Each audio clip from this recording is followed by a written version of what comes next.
एक गरीब परिवार की सुंदर लड़की जिसकी उम्र लगभग 18 साल के आसपास रही होगी, उसके माता पिता उसके पास आते हैं और मोबाइल निकालते हैं, उसे एक फॉर्म देते हैं और कहते हैं कि इस फॉर्म को भर दो।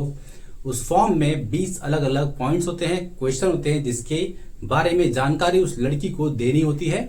वो जो माता पिता होते हैं वो बहुत खुश होते हैं और लड़की भी खुश होती है। उस फॉर्म में जो लिखा था, उस लड़की को अपने बारे में लिखना था, अपना नाम, अपना पता और अपने डेट ऑफ बर्थ के बारे में, अपनी लंबाई के बारे में, उसकी लंबाई कितनी है, उसके जो मासिक धर्म थे उसके पीरियड्स के बारे में लिखना था कि उसके पीरियड्स किस दिन आते हैं और किस दिन जाते हैं। उसे अपने प्राइवेट पार्ट की लंबाई के बारे में लिखना था कि कितनी उसकी लंबाई है। इसके अलावा उसे ये भी बताना था कि उसने पिछले 15 दिनों में किसी के साथ शारीरिक संबंध तो नहीं बनाया है। इस तरह की जानकारियां कुल मिलाकर 20 अलग अलग जानकारियां होती हैं जो उसे देनी होती थी। वो उसे किसी सामने वाले व्यक्ति को देनी थी और उसके बाद फिर ये लोग इंतजार करते हैं धन वर्षा का। पैसों की बारिश होने वाली थी, उनके पास बहुत सारे पैसे आने वाले थे। वो बहुत ही गरीब थे, वो सोच रहे थे कि अब हम पैसे वाले हो जाएंगे, करोड़पति बन जाएंगे। इस तरह से न जाने कितनी ही लड़कियों के साथ ऐसा हो रहा था। उनके साथ ये फॉर्म भरवाया जा रहा था और उनसे उनके प्राइवेट पार्ट्स को चेक किया जा रहा था। इस तरह की चीजें हो रही थी और जब ये बात लोगों को मालूम पड़ती है, मीडिया वालों के माध्यम से हर जगह फैलती है, तब पुलिस तक ये बात जाती है और पुलिस इस पर बड़ा एक्शन लेते हुए कार्यवाही करती है। दोस्तों चलिए जानते हैं इस कहानी को विस्तार से। दोस्तों आज की जो कहानी मैं आपको सुनाने जा रहा हूँ, ये कहानी है उत्तर प्रदेश के जिला संबल की। संबल के ही एक गाँव की ये घटना है। ये बात है 21 मार्च 2025 की। एक व्यक्ति जो कि पुलिस थाने में आता है और वहां पर आकर एसएचओ के सामने हाथ जोड़कर कहता है कि साहब मैं उल्टा पैदा हुआ हूं, मेरे अंदर एक अलग तरह की प्रतिभा है कि मैं सामने वाला अगर तकलीफ में हो, उसकी पीठ में दर्द हो, उसके कमर में दर्द हो और उसके गले में अगर गर्दन में मूंछ आ जाए तो मैं अगर अपने पैर से उसके पीठ पर पैर रख दूं और पैर से उस पर 4 बार 6 बार या 10 बार अगर मैं रगड़ दूं ऊपर से नीचे तक तो उनके दर्द जो होते हैं वो चले जाते हैं। ये बात सुनते ही जो एसएचओ होता है वो कहता है कि अच्छी बात है, तुम्हारे अंदर प्रतिभा है, तो लेकिन तुम ये चीजें मुझे क्यों बता रहे हो। तो वो कहता है कि साहब इसी विलक्षण प्रतिभा की वजह से ही आज मैं जिंदा हूं, आज मैं बच पाया हूं। उसे वहां पर बिठाया जाता है, उसे पानी दिया जाता है और वहां पर बैठता है। उसे कहते हैं कि जो भी तुम्हारे साथ हुआ है तुम विस्तार से बताओ। वो कहता है कि सर मेरे यहाँ पर 11 मार्च 2025 के दिन 2 लड़के आते हैं और उन लड़कों ने आकर मुझसे कहा कि मेरी माँ जो है, हमारी माँ जो है बुलंदशहर की हॉस्पिटल में एडमिट है, उसे बहुत तकलीफ है, वो बहुत परेशानी में है, उसका दर्द बहुत ज्यादा बढ़ता जा रहा है। अगर तुम हमारे साथ चलो और उसके पीठ पर अपने पैर से अगर 2-4 बार छू दोगे तो उसका दर्द जो होगा वो चला जाएगा। दरअसल जो विजय था, उसका नाम विजय होता है, वो जो विजय होता है वो इस तरह की अक्सर चीजें करता था। लोगों के दर्द जो होते थे वो चले आते थे, लोगों की पीठ पे जो मूंछ होती थी, कमर में जो दर्द होता था वो चला जाता था। और इस तरह से जो लोग उससे इस तरह की चीजें करवाते थे, इसके पैर को अपने पीठ पर लगवाते थे, उन्हें लगता था कि इसकी वजह से उनका दर्द चला जाता है और विजय को भी लगता था कि उसके ऐसा करने से लोगों की तकलीफें दूर हो जाती है। इसलिए वो ऐसा करता था और वो उनको मना नहीं करता, उनकी बात सुनता है और उनके साथ वो चला जाता है हॉस्पिटल के लिए। जैसे ही वो हॉस्पिटल पहुंचता है, उस हॉस्पिटल में ये मालूम पड़ता है कि वो जो मरीज है, जो महिला है, उसे यहाँ से ट्रांसफर कर दिया गया है एटा। अब वो लोग एटा के लिए निकलते हैं। एटा जब पहुंचते हैं तब मालूम पड़ता है कि वहां से भी उन्हें ट्रांसफर कर दिया गया है। वो जो दोनों लड़के थे वो इस विजय को भी अपने साथ साथ लेकर घूम रहे थे।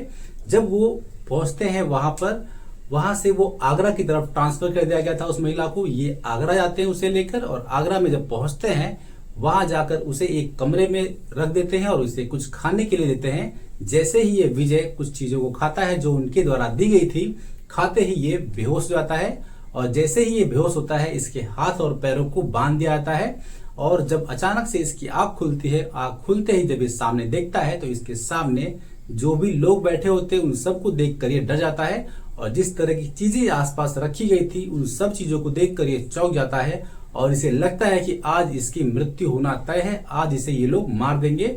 और ये जोर से चिल्लाना चालू करता है। इसके अंदर जितनी ताकत होती है उतनी ताकत से जोर जोर से चीखता है, चिल्लाता है। इसकी चीख पुकार सुनकर आसपास के जो लोग होते हैं, आसपास के घर के लोग होते हैं, वो सभी इस आवाज को सुनकर घर से बाहर निकलते हैं और जिस घर से आवाज आ रही थी उस घर की तरफ दौड़ते हैं और जब घर में आकर देखते हैं तो ये जो लड़का था, विजय था, इसके हाथ और पैर बंधे हुए थे।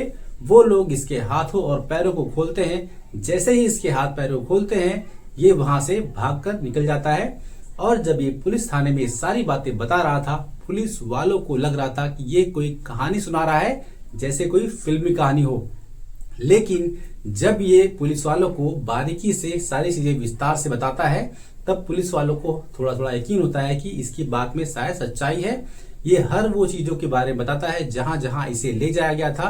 पुलिस भी समझ जाती है कि ये जो बोल रहा है सही जगह की बात कर रहा है और ऐसी चीजें वहां पर है। पुलिस इसकी बात को गंभीरता से लेती है और इस केस की जांच में जुट जाती है। जब पुलिस इस केस की जांच करती है, तब इससे पूछती है कि क्या तुम जानते हो उन दोनों लड़कों को जो तुमसे मिलने के लिए आए थे और तुम्हें लेकर जाने के लिए आए थे? तब ये कहता है कि हाँ, मैं उन्हें जानता हूँ, वो दोनों मेरे गांव के ही पास में रहते हैं। विजय की मदद से पुलिस उन दोनों व्यक्तियों को पकड़ लेती है जो कि उसके गांव के पास के ही होते हैं। जब उन दोनों से पूछताछ चालू होती है, तब मालूम पड़ता है कि उनके साथ 2 लोग और जुड़े हुए हैं। पुलिस उन दोनों को भी पकड़ती है और इसके बाद पुलिस के पास 4 लोग होते हैं। पुलिस चारों को हिरासत में लेती है और उसके बाद जांच शुरू करती है और उनसे जब पूछती है कि आखिरकार तुम लोगों ने विजय के साथ ऐसा क्यों किया, उसे तुम लोग कहाँ लेकर गए थे और क्यों लेकर गए थे, तब वो लोग कहते हैं, बताते हैं कि हमें इस काम के लिए 5 लाख रुपए दिए गए थे और हमें कहा गया था कि एक ऐसा व्यक्ति ढूंढ कर लाओ जो उल्टा पैदा हुआ हो। दरअसल कुछ लोग सर की तरफ से बाहर निकलते हैं, पैदा होते हैं, और कुछ लोग पैर की तरफ से बाहर निकलते हैं। जो पैर की तरफ से बाहर निकलते हैं, पैदा होते हैं, उन्हें ही कहते हैं उल्टा पैदा होना। और ये जो विजय था, ये उल्टा पैदा हुआ था और इसलिए वो लोगों का इलाज कर रहा था और लोगों का इलाज करता था। इसी वजह से उसे इलाज के बहाने लेकर गए थे और इलाज के बहाने लेकर जाने की बजाय उसकी बलि देने की तैयारी चल रही थी। इस बात का उसे कोई भी अंदाजा नहीं था। किसी तरह उसकी जान बच पाती है और वो वहां से निकल पाता है। पुलिस अब इस मामले की जांच शुरू करती है, जांच पड़ताल शुरू करती है और ये जानने की कोशिश करती है कि आखिरकार पूरा मामला क्या है, पूरा मांजरा क्या है, कहीं ये कोई बहुत बड़ा रैकेट तो नहीं चल रहा है। पुलिस इस तरह से जांच की शुरुआत करती है। संभल से लेकर एटा, इटावा और आगरा और फिरोजाबाद, इन सभी जगहों पर अपने खबरियों को एक्टिवेट कर देती है और पुलिस को खबरियों के द्वारा जो जानकारी प्राप्त होती है, उस जानकारी से पुलिस 14 से अधिक लोगों को गिरफ्तार करती है और उनको गिरफ्तार करने के बाद पुलिस जब उनसे पूछताछ करती है, तब पुलिस के सामने जो जानकारी आती है वो चौंका देने वाली होती है। दरअसल ये लोग 2 ग्रुप में बटे हुए थे। पहला ग्रुप होता है अनपढ़ लोगों का और कम पढ़े लिखों का, और दूसरा जो ग्रुप होता है वो पढ़े लिखे लोगों का होता है। जो अनपढ़ और कम पढ़े लिखे लोग होते हैं, वो लोग गांव गांव जाते थे और हर गांव में जाकर वो घूमते थे। किसी गांव में अगर उन्हें कोई सुंदर लड़की दिख जाती थी और उसके परिवार वाले अगर गरीब होते थे, तो वो उनके घर पहुंचते थे, उनके माँ बाप से मिलते थे और उनसे बातचीत करते थे और कहते थे कि आपके पास इतनी दौलत आ सकती है, आपके पास इतने पैसे आ सकते हैं जितना कि आपने कभी सोचा भी नहीं होगा। इस तरह से वो उन्हें लुभाते थे, उनसे वो इस तरह की बातें करते थे, उनको रास्ते बताते थे। कहते थे कि अगर आप हमें 20 नाखूनों वाला कछुआ ला कर दोगे तो हम आपको लाखों रुपए दे देंगे। किसी विशेष प्रकार के उल्लू की बात करते थे। कहते थे कि अगर ऐसा उल्लू हमें अगर मिल जाए, आप हमें दे दो तो हम आपको लाखों रुपए दे देंगे। इसके अलावा वो कहते थे कि 2 मुंह वाला सांप अगर मिल जाए और एक विशेष प्रकार के नंबर वाला नोट अगर मिल जाए तो भी हम आपको लाखों रुपए दे सकते हैं। साथ ही कहते हैं कि अगर आपके गांव में अगर ऐसा कोई व्यक्ति है, अगर आप हमें बता दें, मिला दें कि वो उल्टा पैदा हुआ है, अगर ऐसा भी अगर कर दें तो भी हम आपको लाखों रुपए दे सकते हैं। इस तरह के अलग अलग वो ऑफर देते थे और कहते थे कि अगर आप चाहो तो लाखों नहीं करोड़ों रुपए भी कमा सकते हो, लेकिन इसके लिए एक विशेष प्रक्रिया से गुजरना होगा, एक विशेष प्रक्रिया पूरी करनी होगी, साथ ही कुछ जानकारियां भी देनी होगी। अब जब गरीब लोग थे, गरीब लोग होने की वजह से वो जब लाखों करोड़ों की बात सुनते थे, तब सामने वाले की बात को सुनने के लिए वो रेडी हो जाते थे और उनकी बातों को मानने के लिए भी रेडी हो जाते थे। कुल मिलाकर वो ऐसी लड़कियों को टारगेट करते थे जो लड़कियां बहुत सुंदर होती थी। ऐसी लड़कियों को टारगेट करते थे जिनकी हाइट, जिनकी लंबाई 5 फुट 5 इंच से ज्यादा होती थी। ऐसी लड़कियों को टारगेट करते थे जो गरीब होती थी, जो इनकी बातों में, इनके झांसे में जल्दी से आ जाती थी। और जब लड़कियां इनके झांसे में आती थी तब वो उन्हें एक फॉर्म देते थे। उस फॉर्म में कुछ जानकारियां होती थी जो उन्हें भरनी होती थी, बतानी होती थी। और ये जो फॉर्म होता था ये उन्हें व्हाट्सएप पर भेजा जाता था। उसमें उन्हें अपनी नाम और अपने पिता का नाम, अपनी माता का नाम, अपनी उम्र, कितनी उम्र है और उनकी जो गोत्र होते थे वो बताने होते थे। इसके साथ ही उन्हें ये बताना होता था कि उनका वजन कितना है, कितने ग्राम है। साथ ही उन्हें अपने पीरियड्स की भी जानकारी देनी होती थी, उन्हें अपने मासिक धर्म की भी जानकारी देनी होती थी कि उन्हें किस दिन पीरियड्स आए थे और किस दिन पीरियड गए थे, डेट के साथ उन्हें लिखना होता था। उन्हें अपने प्राइवेट पार्ट की लंबाई की भी जानकारी देनी होती थी, माप कर उन्हें बताना होता था कि सारी चीजें। साथ ही ये भी पूछते थे कि शरीर पर कभी फोड़ा फुंसी तो नहीं निकला था और इसके अलावा कहीं शरीर पर जले कटे का निशान तो नहीं है। इसके अलावा पूछते थे कि शरीर पर कहीं पर तिल या मस्सा तो नहीं है, प्राइवेट पार्ट्स पर भी कहीं तिल या मस्सा तो नहीं है। इसके अलावा वो पूछते थे क्या कभी तुम्हें कुत्ते ने तो नहीं काटा या फिर किसी बिच्छू ने कभी तुम्हें काटा है। इस तरह की चीजें पूछते थे। इसके अलावा पूछते थे क्या तुम्हारे शरीर पर कहीं पर भी किसी भी तरह का टैटू तो नहीं है, शरीर पर कभी किसी तरह का ऑपरेशन तो नहीं हुआ। इस तरह से चीजें पूछते थे। और फिर ये लाभ पूछते हैं कि क्या कभी तुम जेल तो नहीं गए किसी तरह से किसी भी चीज के लिए। और लास्ट में ये क्वेश्चन होता है कि क्या तुमने कभी पिछले 15 दिनों के अंदर किसी के साथ शारीरिक संबंध तो नहीं बनाया है। अगर कोई शारीरिक संबंध बनाई हुई होती थी तो उसे इस पूरी प्रक्रिया से बाहर कर दिया जाता था। इस तरह से उनके अलग अलग तरह के कुल 20 प्रश्न अलग अलग होते थे। जो इन 20 प्रश्नों को पूरी तरह से सही होती थी उसे इस प्रक्रिया के लिए आगे पास कर दिया जाता था। इस तरह से एक फॉर्म भरना होता था और फॉर्म भरने के बाद लड़कियों को अपने साथ वो फॉर्म लेकर वीडियो बनाकर उसे ग्रुप में भेजना होता था। उसके बाद जो पहले ग्रुप का व्यक्ति होता था जो लड़कियों को ढूंढता था उसके पास वीडियो पहुंचती थी और वो पहले ग्रुप का व्यक्ति दूसरे ग्रुप के लोगों को ये वीडियो भेज देता था। और भेजने के बाद फिर वो वीडियो पहुंचती थी गुरु के पास और गुरु के पास जब वीडियो पहुंचती थी तब उसके पास लड़की को भेजा जाता था। और लड़की जब वहां पहुंचती थी फॉर्म के साथ में उसके बाद जो गुरु होता था उसे कमरे में लेकर जाता था और ले जाने के बाद एक एक करके उसके शरीर से सारे कपड़े उतार देता था। उतारने के बाद वो उसे वहां पर लिटा देता था और उस समय वो लड़की किसी भी तरह का विरोध नहीं करती थी क्योंकि कहीं न कहीं लड़की और उसके माता पिता की सहमति होती थी और वो फॉर्म भरकर वहां पर आई हुई होती थी, इसलिए वो किसी भी तरह का विरोध नहीं करती थी। इसके बाद जो गुरु होता था वो उस लड़की का वीडियो और फोटो निकालता था और निकालने के बाद इस तरह की भी चीजें होती थी कि शायद उसके साथ किसी तरह का गलत काम भी किया जाता था क्योंकि जो पुलिस होती है पुलिस ने जिन 14 लोगों को गिरफ्तार किया था उनके पास से जब पुलिस ने जांच की उनके मोबाइलों की तो उनके मोबाइल से लगभग 350 से भी अधिक लड़कियों की वीडियो और फोटोज और उनकी जानकारी मिलती है। वीडियोज और फोटो मिलने के बाद पुलिस जांच बिठाती है और जिस भी जिले की जिस गांव की जो लड़कियां होती है वहां के नजदीकी पुलिस थाने में उनको बुलाया जाता है और उनसे पूछताछ की जाती है कि आखिरकार उन्हें इस चीजों के लिए किसने उकसाया था और कौन इन्हें उन चीजों के लिए लेकर गया था और किसके पास लेकर गया था। पुलिस अपनी जांच शुरू कर दी और पुलिस को यह भी मालूम पड़ता है कि इस तरह की इन लड़कियों की अश्लील वीडियो अश्लील फोटोज को बनाकर पॉर्न साइट जहां पर गंदी पिक्चरें दिखाई जाती हैं, गंदी फिल्में दिखाई जाती है, वहां पर इनकी वीडियोस को बेचा जा रहा था। खैर ये तो पुलिस की जांच का विषय था।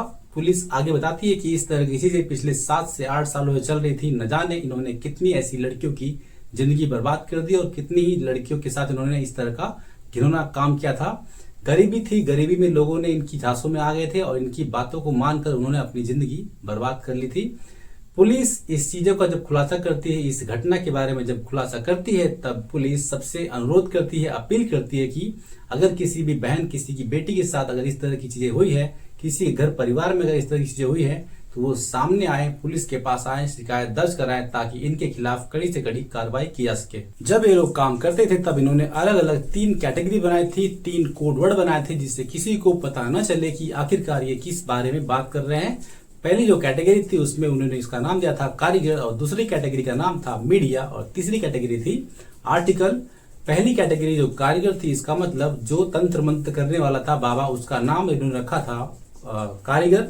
और दूसरा था जो मीडिया वो था जो मार्केट से चीजों को लेकर आता था, जैसे कि लड़कियों को लाना हो या फिर कछुआ लाना हो या फिर उल्लू को लाना हो या फिर किसी नोट को लाना हो, उसे मीडिया का नाम दिया गया था। और तीसरा जो नाम था आर्टिकल का मतलब था लड़कियों के लिए वर्ड यूज करते थे ये आर्टिकल। पुलिस ने इनके ग्रुप के बारे में बताया, इनके ग्रुप के नाम के बारे में बताया कि इनके ग्रुप का नाम धनवर्षा था और ये लोगों के पास जाते थे, लोगों को लालच देते थे और कहते थे कि अगर ये काम हो गया तो आपको पैसे मिलेंगे और अगर किसी भी तरह की जानकारी गलत दी गई फॉर्म में तब आपको पैसे नहीं मिलेंगे। जैसे कि जो लड़की मान लीजिए कोई है और उसने अगर किसी के साथ शारीरिक संबंध बनाया और फॉर्म में उसने नहीं बताया, तो उसके लोगों को ये कहते थे, ये टाल देते थे बहाना बनाकर कि तुम्हारी लड़की, आपकी लड़की जो है उसने किसी के साथ शारीरिक संबंध बनाए होंगे, इसलिए आपके जो प्रक्रिया थी वो पूरी नहीं हुई, तंत्र की प्रक्रिया पूरी नहीं हुई और हम आपको पैसे नहीं दे सकते हैं। इस तरह से वो टाल देते थे।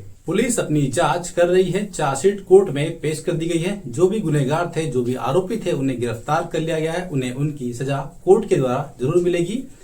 इन सभी चीजों के पीछे जो लोग थे उनके साथ बहुत गलत हुआ। लड़कियां जो थी और उनके माता पिता जिनकी गलती थी इसमें, उन्होंने लालच में आकर अपने बच्चों की जिंदगी बर्बाद कर दी। इस तरह की घटनाएं होती रहेंगी और इस तरह के लोग समाज में आते रहेंगे और इस तरह की घटनाओं को अंजाम देते रहेंगे। दोस्तों, इस वीडियो का उद्देश्य यही है कि इस वीडियो को देखकर समाज में जागरूकता फैले, लोग इसके बारे में जाने और ज्यादा से ज्यादा लोगों को इस बारे में बताएं, जिससे इस तरह की चीजों में कोई फंस न सके और इस तरह की चीजों से लोगों को दूर रख सके। दोस्तों, ये थी आज की कहानी। आपको आज की कहानी कैसी लगी, इसके बारे में अपनी राय कमेंट में जरूर दें और वीडियो को लाइक करें, चैनल को सब्सक्राइब करें। Thank you very much.